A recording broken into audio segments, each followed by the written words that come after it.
does tons of damage after the rework, and Gemi making the super plays, also not just saving his allies, also cutting down the opportunity when Anubarak was sometimes trying to come in, but those Groundbreaker actually delayed the timing just by a little bit, so all the supports in the back line have some more time to react to his burrow charge, and the cocoons coming in. Gemi was definitely the MVP for game number 1. I would definitely agree with that assessment, and thinking about what's going to go on in game number 2, I think that R have to really try to remember what made them an impressive team even in HGC in the first place, because it was really all about their rotations, right? Their sense of how to play the map, when to engage, and usually that was enabled by putting at least one of the players with global mobility, right? Usually it would be either Falstad or Abathur, played by EZZ. Sometimes we went even further and saw some crazy Zagara plays from Kong. Yes. And a lot of Dehaka as well. So overall, I think that the main edge that RR has over winners is that kind of macro play, and they should return to that, lest they get stuck in a 2-0 situation. Yep, but we did talk about enough about game number 1. We are ready for game 2. Let's get into the draft. It is Cursed Hollow. Game number 2. Sonya banned out this time. Seems like they actually want to take Garrosh away. That seems like a pretty good idea right now. I'm still trying to figure out why exactly the first ban Brightwing was a... How did they think that was a good idea to approach the draft?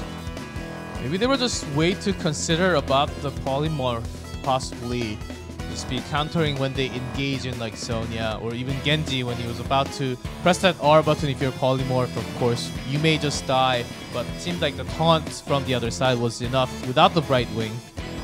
Overall, I feel that it just came out so out of left field, and obviously Brightwing is a very good pick on the map and in this meta in general right now, but somewhat surprising. I don't know. RR should definitely have done a better job in the draft, especially considering that they're the HGC team with a drafter with over 2 years of professional heroes experience. Okay. They were considering their own Brightwing, and this big global. Okay, they want to pick up some global. I was trying to expect something like a Garrosh steal away or even Morales steal away, but they are really focusing on Brightwing tonight, as we had our very first ban in game number 1 on Brightwing, and even a pickup here. And I think I can give more respect to RR after seeing this first pick Brightwing, because I'm not too sold on it right now, and we will have to see what happens in game. But overall, it seems that RR actually have been approaching this draft, all drafts, with a clear idea of their preferred meta in mind. So hopefully the Brightwing will do great things, and I actually think that, considering the fact that EZZ was playing the secondary support, she was playing the Stukov, right? Yes. And she always had a really good mind for the macro side of the game, so I really hope that it will be EZZ who will be playing this Brightwing and, soaking up that experience from across the map. Let's see how well winners will actually deal with against the global hero on the other side. Picked up Morales and Tyrael. Tyrael this time, of course, showed a lot of appearance during the Open Division playoffs. Actually became the winning factor for ReZero, who will be playing tomorrow. Morales still kept the same. Genji and Uther this time, which is a much better pair-up, I would say. I'm pretty happy with how RR is approaching this draft right now, I feel. And Tyrael, as you said, a pretty standard pickup across Open Division teams in general, and also considering that Cursed Hollow is a map. Oh, the map is Cursed Hollow, obviously, for those of you who can't read Korean. And this is a map with 2 bosses, and Brightwing offers a hell lot of boss control. That's so right. Taking Tyrael makes a bit of sense.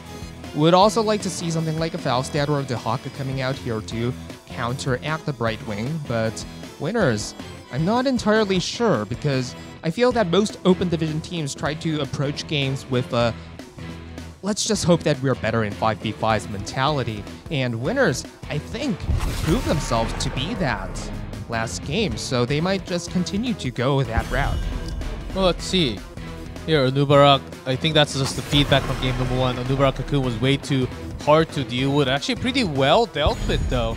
But this time, without the Garrosh, maybe it's not going to be the same. So that's just spanning out for Morales to actually just keep the positioning well. Tassadar also banned from RR. It seems like Winners is going for that double support hyper carry once more. So let's just have a safe approach here. Ban Tassadar. I could definitely see Garrosh being picked up again. I mean, this time around, RR definitely has the cleanse, so it won't be the same. But overall, Gemi's individual proficiency on that hero was so impressive that I would not complain at all to see him pick it up again. So they are thinking pretty hard at the moment. Already Morales, very likely we'll see double supports, but there are a lot already picked up too.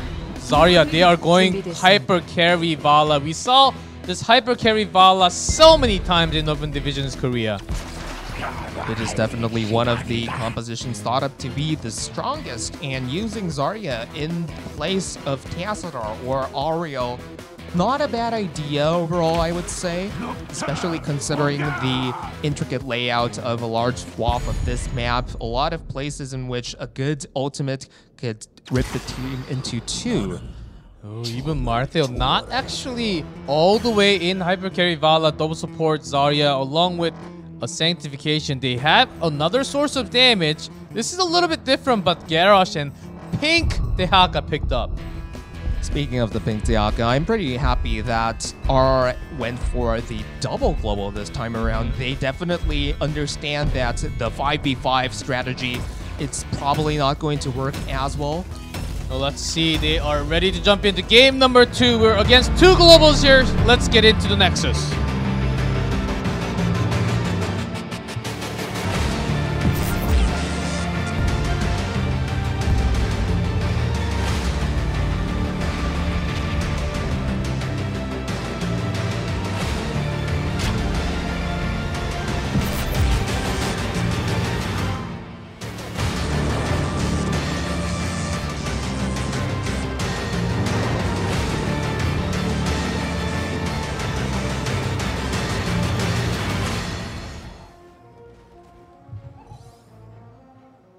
Oh, you know, we all know who's on which hero. So let's talk about globals, how it's going to affect this game already.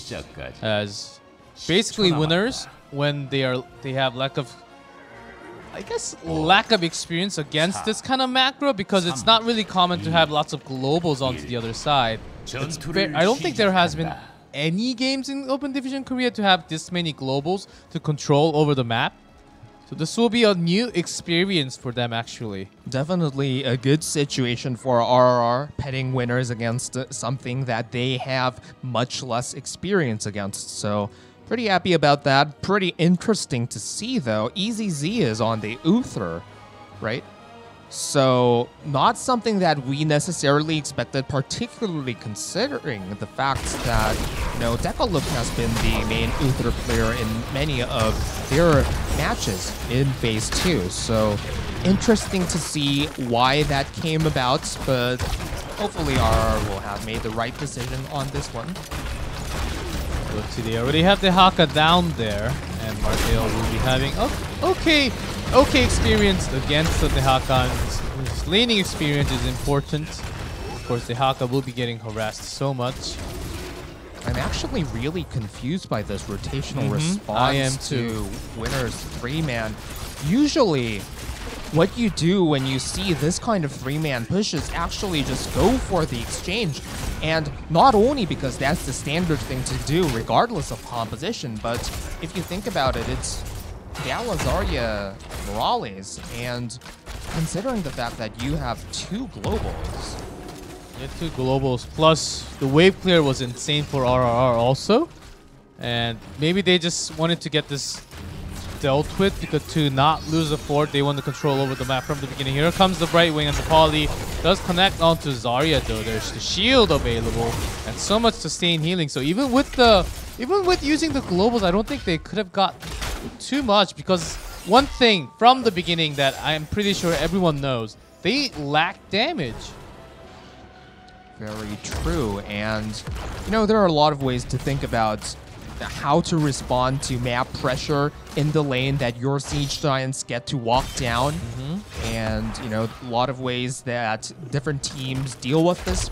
Some teams think that it's a better idea to sort of put maximum resources into the lane that has your Siege Giants. Other teams think the exact opposite and think that it's better to devote the resources to the other ones because the lane with your Siege Giants will be automatically pushed occasionally anyway. So RR seems to be in that first group.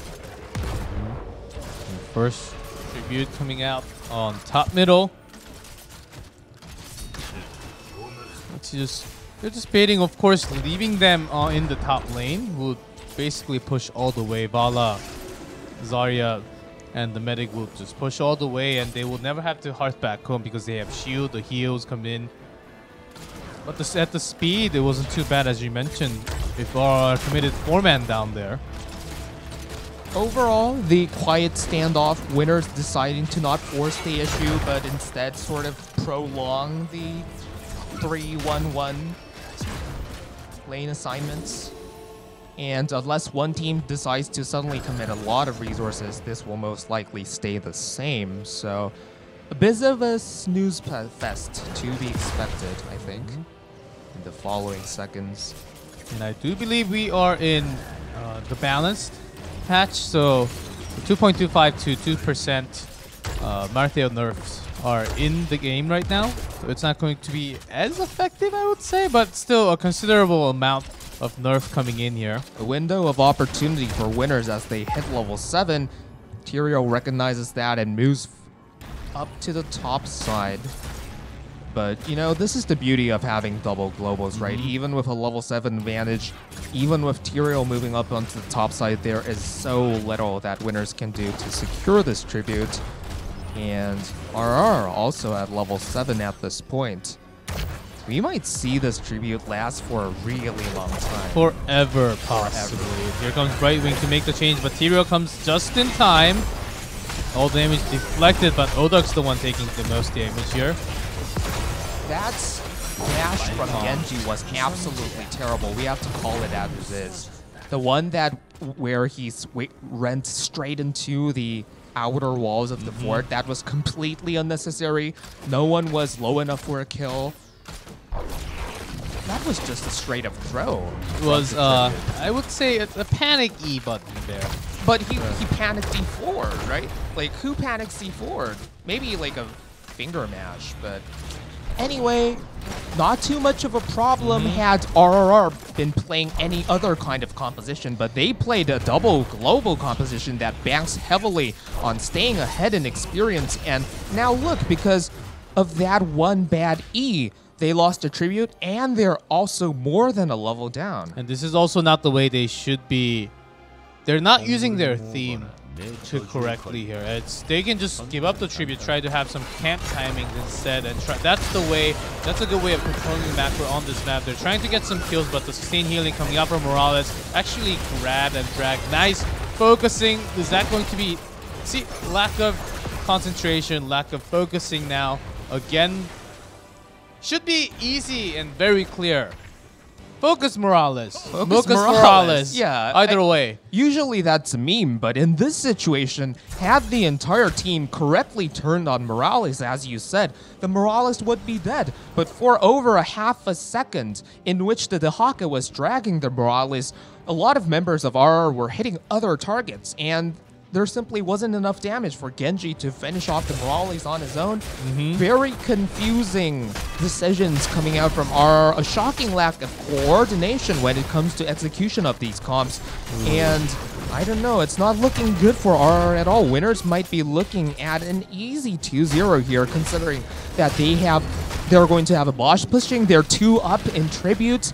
There's no one on RR that can solo a mercenary camp. Crazy rotational work. Winner's going for that boss, and they can push for the fort right after. They will be going down because I believe the third tribute will be spawning left bottom. So they can actually invade the boss because RR does not have as many controlling Our winners have Sanctification, they have the Expulsion Zone, they have so much ways to control the boss zone. That's exactly the rotation is going to be. They can just invade. RR still does not even have 10, barely just got 10 right now. And what's more, the decision to rotate as 3 towards the Malthael with that combination of heroes was even more baffling than the decisions that they made before. They had absolutely no business going into there, but this engage is reasonable. Nice Sanctification. Actually, Dragonblade did not do too much. The taunt actually killing himself there with the auto attacks. And Genji did not do anything. That great Sanctification. Now that's not going to be the only kill. Brightwing also got picked off. And Rush is just going in. HGC will also be going down. And this third tribute, this boss is already on. The keep still pushing, just went down. And that's not going to be the only boss going. Another boss. This is perfect timing. One has to wonder, what was the point of the double global composition when your Dahaka is just walking down to the team fight like that and then just decides to turn back and soak up the mid lane while the fight is going on. Remember, RR was the one who pulled the trigger that used Emerald Wind to kick things off. Genji dashed in, and we believe that it was looking to be a good engage simply because it was the right time for RR to make a move. But apparently, they didn't communicate properly with Dahaka, or either Dahaka didn't have Brush Stalker up, because that was a 4v5. Let's see. That was just insane, and this boss push will just be a keep in 8-9 minutes into the game. I think this could be core. We have seen so many games. They lost Genji there. May have been core, but Brightwing Dahaka is just trying to do what they can. Maybe they just have to come back home and try to defend this one because they're going for the core right now to end this game number 2. There's a taunt. Odak taking so much damage. Has to be Divine Shielded. Kong now cannot be Divine Shielded when the Dragon Blade is up in 4 seconds. They have Sanctification up. This is going to be core if they don't make a huge mistake. See Daria just really good Sanctification. Get Garrosh. I don't think that's going to be the only kill. Emerald Wind way too late. Boss is already working on the core. 3v5. Make that a 2v5 now. And seems like we have second game going to the challenger here. Unbelievable dominance coming out from winners. And 9-minute game. This is exactly like, when you think about it, the 2016 Summer Super League Finals between MVP Black and Tempest. I think I'm getting chills here thinking about that because this has panned out in the exact same way, right? RR was supposed to win 4-0 or something like that. They were supposed to be the superior team. But instead, it's looking like to be a stomp developing on the side of the challengers, and they are pulling it off through better mechanical execution and going for those 5v5s, which is exactly the Tempest style. And if you think about the maps there was definitely a Cursed Hollow game in which ended super fast, I think in exactly 9 minutes, right? With the boss pushing, with the tributes, with the Sanctification. So, real chills here. Also worked perfectly for the rotation. Well, winners had to deal with the rotation if it wasn't going to their favor from the beginning. The middle tribute on top, and there was a white run, so the third one had to be on the left bottom, which is right next to the boss. And RR, knowing that they had to open a team fight there, because if they lost that, they would have lost everything anyhow. So they opened it up, but great, perfect Sanctification from the very beginning. If you neglect all their Dragon Blade damage, that's basically 90% of their damage. Well placed. And you have to think about why RR is putting so much focus onto using Kong on Genji as the solo DPS. We have to be honest here, Kong has never been a particularly good Genji to begin with, nor has that kind of style worked for any other team save perhaps MVP Black and L5, which have probably the two of the 4 or 3 most best Genji players in the world, simply because I respect the players on Fnatic. So, yes. I don't know here. Like, RR have definitely come here tonight with a plan. They really highly prioritized Genji. They really highly prioritized Brightwing. But it seems like their read on the metagame is completely off. Yes, seems like what you're good at, what you used to play, what you won the games with seems to be working for winners. Maybe RR needs to go back there, a step back and try to play what they have been doing well with Brightwing was not the best card for them back in HGC. Maybe having their own hyper carry, bringing their favorite Greymane, some even Zarya, some Falstad to control over the global. Brightwing, the Haka was not the perfect choice. It seems like they're focusing way too much on Brightwing for today, but after game 2, it is 2-0 winners leading the series. We will take a short commercial break, guys. We will be back with game 3 very soon.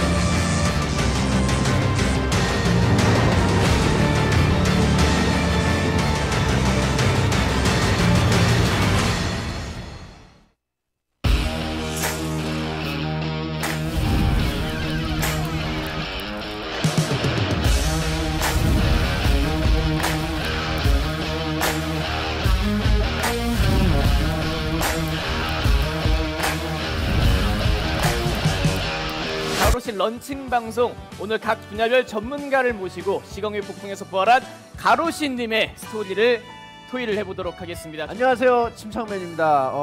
가로씨님이 시공의 폭풍으로 빨려 들어오셨다고 해가지고 제가 한 걸음에 달려왔습니다. 네, 안녕하세요. 웹툰계의 가로씨 주호민입니다. 네, 시공인으로서 안 올 수가 없죠. 네, 얼굴이 그때보다 약간 좀 가로씨화가 좀 빠지신 것 같아요.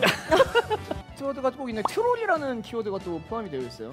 이제 트롤이라는 키워드가 포함이 될 수밖에 없는 게 가로시는 약간 어떻게 보면 오크에 대한 엄청난 그런 자부심이 있었거든요. 트롤이 정말 힘들었죠. 가로시 치하에서 뭐 볼진 이제는 돌아가신 그분 원래는 이제 왜 웃으시죠? 아니 뭐 진짜 호드 사람 같아요. 네, 저희가 좀 많이 언급을 했어요. 또 제이나가 언급이 또 하나 되어 있네요. 같은 히어로즈 오브 더 스톰에도 나오고 또 이제 하스스톤에도 같이 나오는. 그분이 머리가 하얗게 생게 예. 가로씨. 맞아요. 아, 근데 머리에 되게 관심이 많으시네요. 이거 머리. 후감시 요새라는 그런 요새 하나를 점령을 해놓고 빠져서 기다려요. 얼라이언스가 오기를. 떨어뜨리죠. 테라모어에 빵 떨어뜨리는데 이제 그걸로 인해서 키린토에서 도우러 왔던 모든 그런 마법사들, 그리고 제이나의 제자였던 킨디, 그리고 그 외에 그 수많은 테라모어의 그런 모든 그런 백성들이 다 죽어요. 그 자리에서. 자, 그리고 이제 마지막 좀 키워드 맨 끝에 이제 위치가 좀 되어 있는 게 쓰랄과의 맞고라. 오지랖이 너무 넓어 쓰랄이. 착한 사람 컴플렉스. 아니 호드나 잘 이끌 것이지 괜히 쓸데없는 짓 해가지고 말이야. 그러면 주변 사람들이 피곤해요. 맞습니다. 저런 사람 가면 안 돼요. 저런 사람 주변에서 주위 사람이 피곤해요. 그래서 이게 좀 전사의 싸움인데 힘 대 힘 싸움인데 치사하게 치사하다, 진짜. 한 마리. 두 마리입니다. 네, 두 마리. 아이고. 치사하게 주술을 쓰고 좀 네가 자초한 운명이다.